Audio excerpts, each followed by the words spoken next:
ध्यानाभ्यास के लिए कृपया अपने नेत्रों को बंद कर लीजिए। अपना ध्यान अपने शरीर पर लाइए। यही करने योग्य कार्य है जिससे आप कृतकृत्य होते हैं, परमात्मा होते हैं।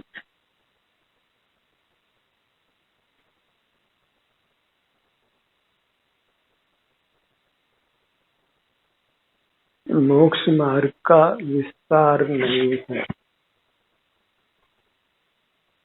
स्वमुख होना ही मोक्ष मार्ग है, परमुख होना ही संसार मार्ग है।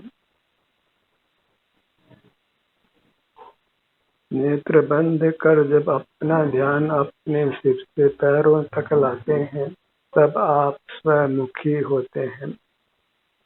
आपका मुख आपकी ओर होता है, अपने अमूर्त शरीर की ओर। यहाँ आपको अपने अमूर्त शरीर के विभिन्न भागों में जो भी आराम या वेदना की स्थिति है, उसका अनुभव संवेदन होता है।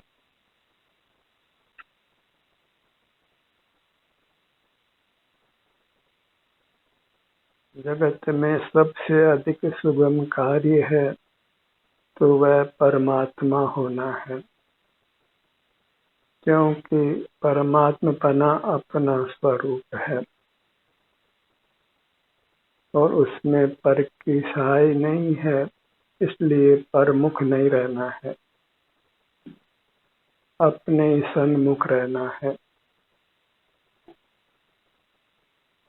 यही करने योग्य कार्य है जिसको करने से जीव जन्म मरण के दुखों से मुक्त हो जाता है। इतना विशेष है कि इसमें कुछ समय लगता है। धैर्य के साथ अपना मुख अपने सन्मुख रखिए। फिर निश्चित मान लीजिए कि आपको परमात्मा हो जाना है, अविनाशी उत्तम सुख को पा लेना है।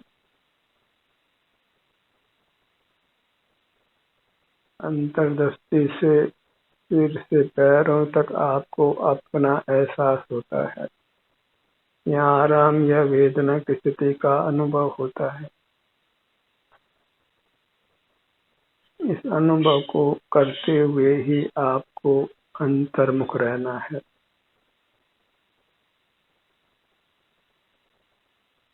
इसमें किसी पर पदार्थ का लक्ष्य नहीं है, कोई विषय सेवन नहीं है, इंद्रियादि का अवलंबन नहीं है, बाह्य विषयों का सेवन नहीं है, कोई राग नहीं है, कोई द्वेष नहीं है, मोह नहीं है, कोई विकल्प नहीं है।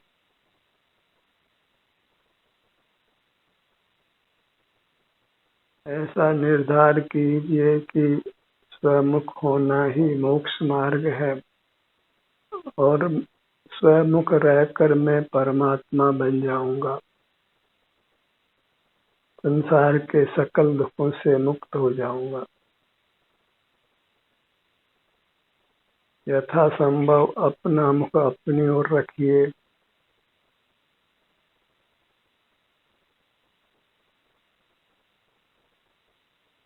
अपनी मुद्रा को ही लक्ष्य में रखिए। परमात्मा पद से श्रेष्ठ कोई पद नहीं है। परमात्मा पद में ही आप अविनाशी सुख को पाते हैं। संसार में नाना योनियों में जन्म मरण कर हम प्राय दुख ही पाते हैं, और जब शरीर में वेदना नहीं हो तो हम फिर विषयों से युक्त होकर पुनः शरीर में वेदना उत्पन्न होने का कारण उपस्थित कर देते हैं।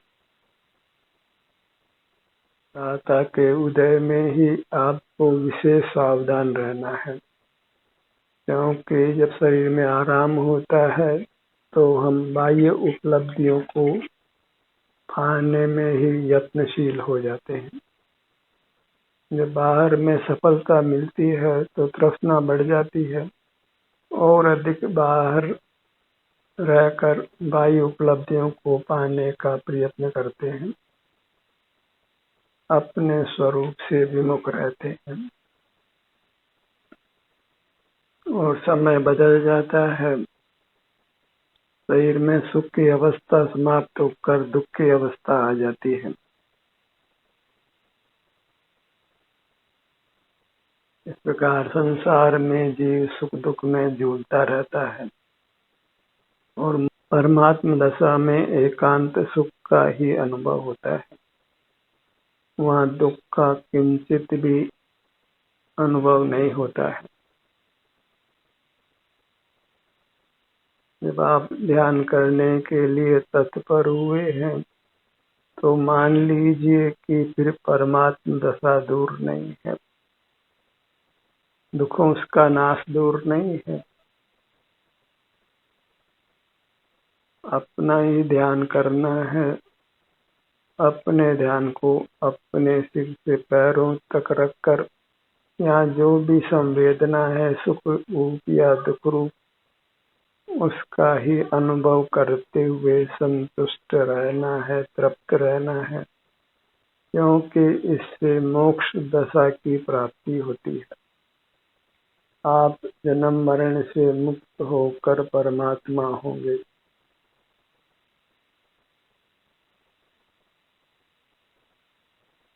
आज तक हमने ये करने योग्य कार्य नहीं किया और बाहर ही बाहर रहकर सुखी होने के नाना प्रयत्न करते रहे।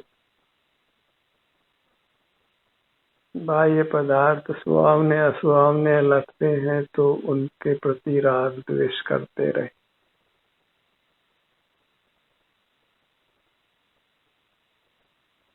और जब अपने सन्मुख होने से हमें शांति का अनुभव होता है तो फिर सहज ही हम पुनः पुनः अपने सन्मुख होकर उस शांति को भोगते हैं और वह शांति ही फिर परमात्म दशा को प्रकट करती है।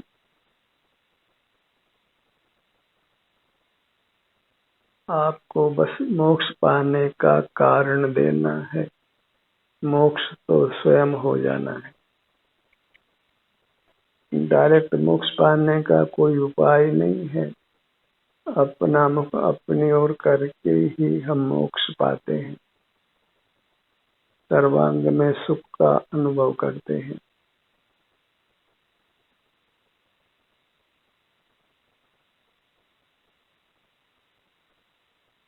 परमात्मा कृतकृत्य हो गए हैं, करने योग्य कार्य उन्होंने कर लिया है और परमात्मा होने के लिए हमको भी कृतकृत्य होना है, करने योग्य कार्य को कर लेना है। और वह कार्य इतना ही है कि हम अपने अमूर्त शरीर का एहसास करें, संवेदन करें।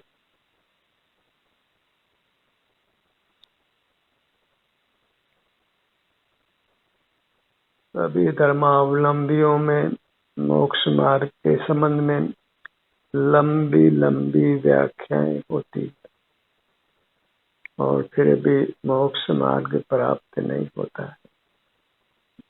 बहिर्मुख रहकर ही हम मोक्ष पाने का उद्यम करते हैं और बहिर्मुखता से आप कदापि मोक्ष नहीं पा सकते हैं। पुण्य अर्थ और काम के पुरुषार्थ बहिर्मुखता में होते हैं। एक मोक्ष का पुरुषार्थ ही अंतर्मुख रहने रूप है।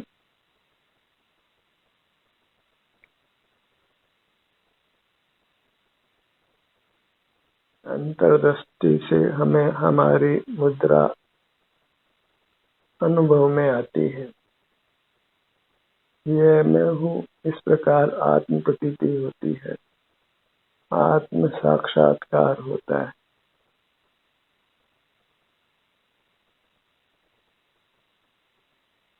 अपना अमूर्त शरीर ही हमें आनंद रूप अनुभव में आता है।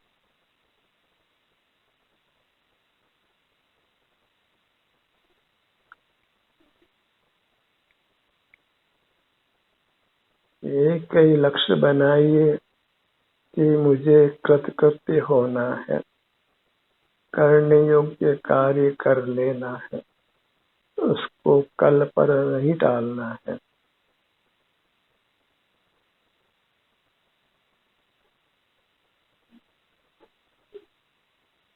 कम से कम जनसंपर्क रखकर अपने अमूर्त शरीर का ही निरंतर संवेदन करना है।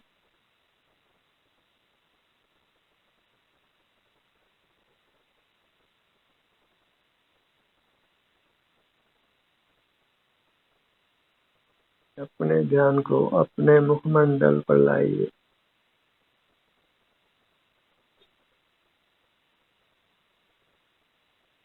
यह कोई सामान्य कार्य नहीं है, चले लौकिक कार्य नहीं है, यह कोई लौकिक जीवन नहीं है, यह लोक से परे की बात है, पारलौकिक बात है। सिर से ठुड्डे तक अपना मुखमंडल, बाएं कान से दाएं कान तक अपना मुखमंडल।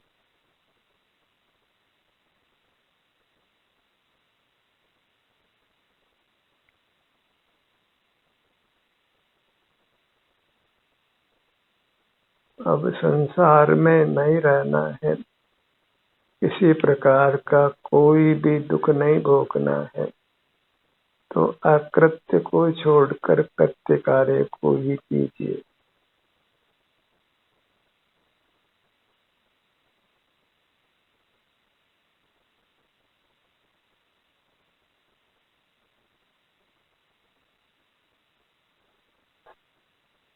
अपने ध्यान को अपने ललाट भाग पर लाइए।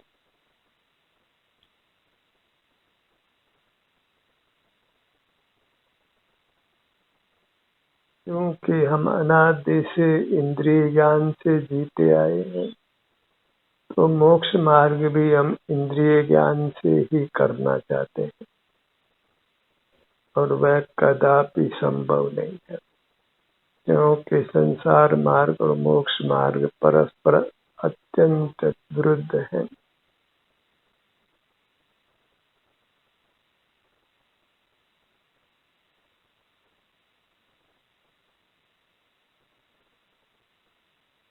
अपने ध्यान को अपने भ्रूमध्य पर लाइए।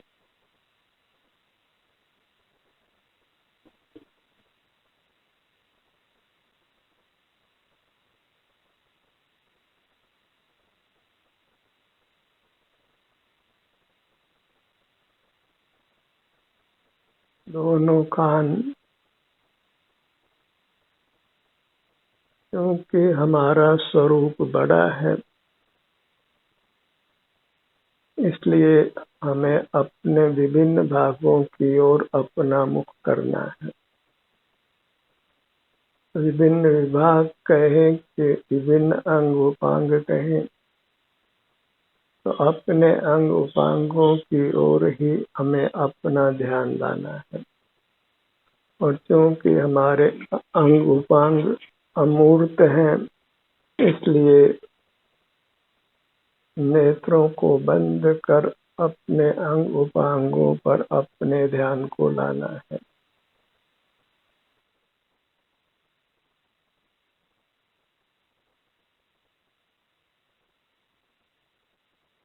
और इस कार्य में हम जितना प्रमाद करेंगे, उतना ही हमारा संसार दीर्घ होने वाला है, मुक्ति उतना ही दूर रहने वाली है, और मुक्ति का विरह रखना हमारे हित में नहीं है।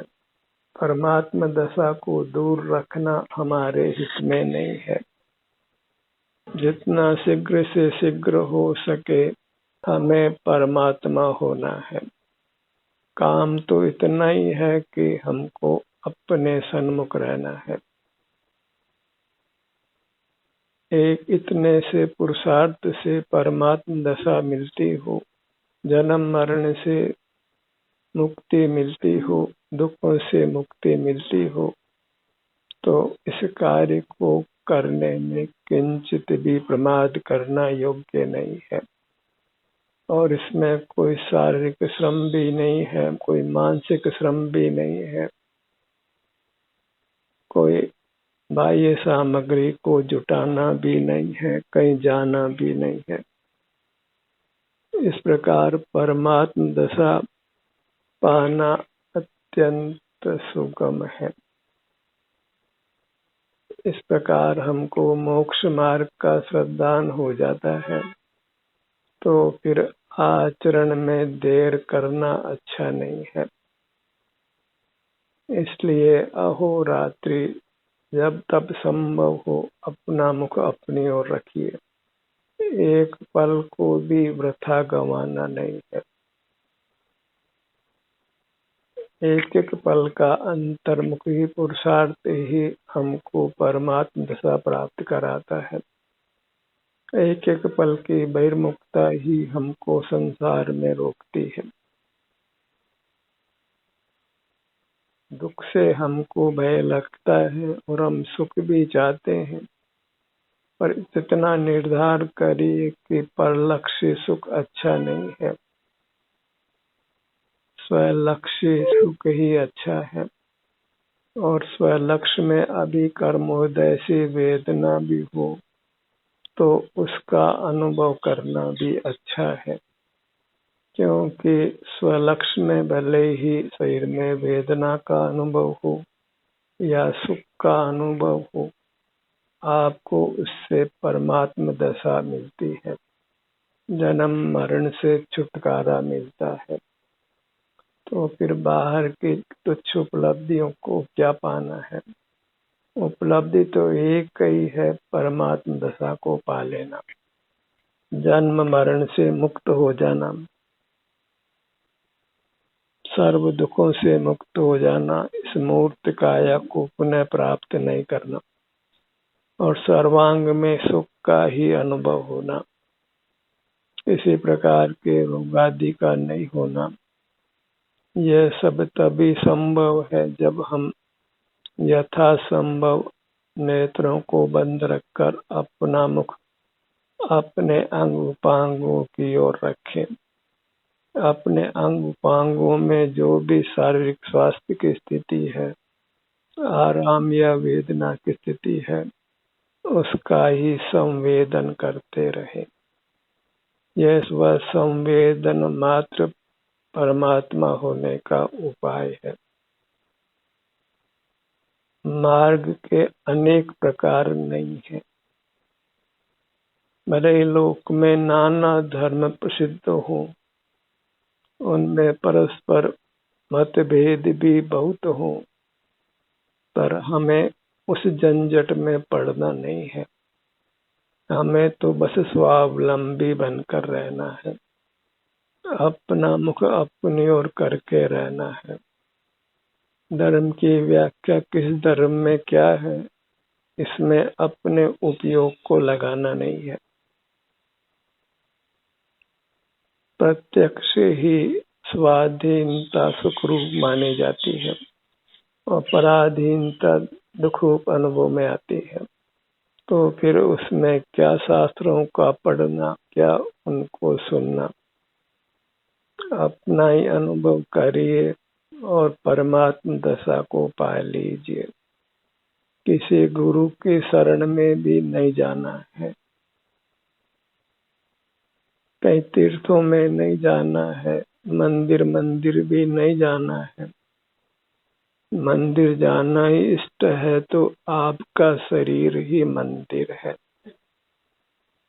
तन मंदिर में देव जिन जग मंदिर देखंत, हास्य मुझे दिखे अरे प्रभु भिक्षार्थ भ्रमंत। अरे आप ही परमात्मा है, कहाँ परमात्मा को तीर्थों में मंदिरों में ढूंढते हो? अंतर्दृष्टि करो और आपकी अमूर्त मूर्त वह परमात्मा रूप है। आप स्वयं बने बनाए अंतरंग में परमात्मा है। बहिर्मुखता ही आपका परमात्मपना प्रकट नहीं होने देती है। जो मूर्त की मिलावट बहिर्मुखता से हुई है, वह मिलावट ही हमको अपने शुद्ध स्वरूप को प्रकट होने में बाधक बनती है। उस मिलावट को दूर करने के लिए जहाँ मिलावट है, वही नेत्र बंद कर अपने ध्यान को लाइए। सिर से पांव तक ही आप है और सिर से पांव तक ही यह मूर्त काया मिली हुई है, और स्थूल मूर्त काया ही नहीं मिली है, जिसको हम औदारिक शरीर कहते हैं। इसके अलावा कार्बन शरीर और तेजस शरीर का और बंधन है, वह अत्यंत सूक्ष्म है। इन सब बंधनों से मुक्त रहने के लिए अपने अमूर्त शरीर जितने प्रमाण में ही अपना निवास बनाइए। आमोद प्रमोद का स्थान आपके सिर से पैरों तक हो, इसके बाहर नहीं हो। जो चित्त इसके बाहर विचरता है, वह व्यभिचारी है, और व्यभिचार को तो लोक में भी बुरा माना जाता है। वह भले स्थूल व्यभिचार की बात हो, पर सूक्ष्म व्यभिचार तो अपने ध्यान को अपने शरीर से परे किसी भी पदार्थ के सन्मुख होना है।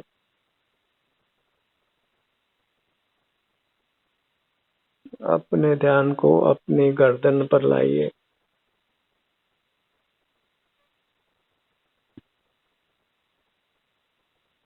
मार्ग पाने के अंतरंग में खुशी रखिए, और उस मार्ग पर फिर निरंतर चलने का अनवरत पुरुषार्थ करिए, और इसमें उत्तरोत्तर सुख बढ़ने वाला है। इस मनुष्य जन्म को सार्थक कर लेना है। धन्य भाग्य है कि हमको ध्यान करने की भावना हुई है, और हमसे अधिक भाग्यशाली लोक में दूसरा कोई नहीं है, क्योंकि लोक में सर्वोत्तम कार्य यही है कि अपना मुख अपनी ओर रखने का प्रयत्न किया जाए। मूर्त शरीर में मिले हुए अपने अमूर्त शरीर के सन्मुख रहा जाए, और यहाँ जो भी संवेदना मिलती है, उसका अत्यंत प्रमोद भाव से अनुभव कर लेना है। आराम की स्थिति को तो प्रमोद भाव से अनुभव में लेना ही है, पर वेदना को तो उससे भी अधिक प्रमोद के भाव से अनुभव में लीजिए, क्योंकि वह वेदना आपको वेदना उत्पन्न करने वाले कर्म से मुक्त कर आपको सुख प्रदान करती है। उन्हें ध्यान को अपने होठों के भाग पर लाइए। मुख के स्थान पर अपना मुख लाइए। दूसरे मुख का अर्थ उपयोग है, ध्यान है। अपना ध्यान अपने मुख के भाग पर लाइए। मुख के भीतर आइए, तालु भाग पर अपने ध्यान को लाइए। पूरा मुखमंडल, मध्य में नासिका, बायां कान, दायां कान, पूरा मुखमंडल। अपने ध्यान को अपने गर्दन के भाग पर लाइए। धड़ का भाग, दाहिनी भुजा, बाई भुजा, दाहिना पैर, बायां पैर। इस प्रकार यदि आप अपना ध्यान अपने अंग उपांगों पर लाते हैं, तो मान लीजिए कि आपने सर्वोत्तम कार्य किया है। यही करने योग्य कार्य है जिससे आप कृतकृत्य होते हैं। परमात्मा होते हैं, अविनाशी उत्तम सुख को प्राप्त करते हैं, संसार के सर्व दुखों से सदा के लिए मुक्त होते हैं।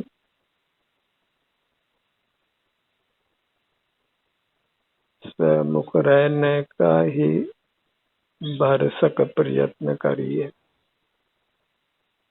और यह कोई कुशील सेवन नहीं है, विषय सेवन नहीं है, इंद्रिय ज्ञान का व्यवसाय नहीं है।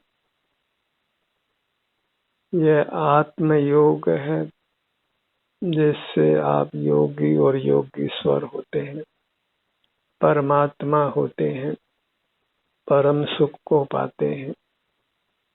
ध्यान का सत्र यही समाप्त होता है। आपकी सहभागिता के लिए धन्यवाद।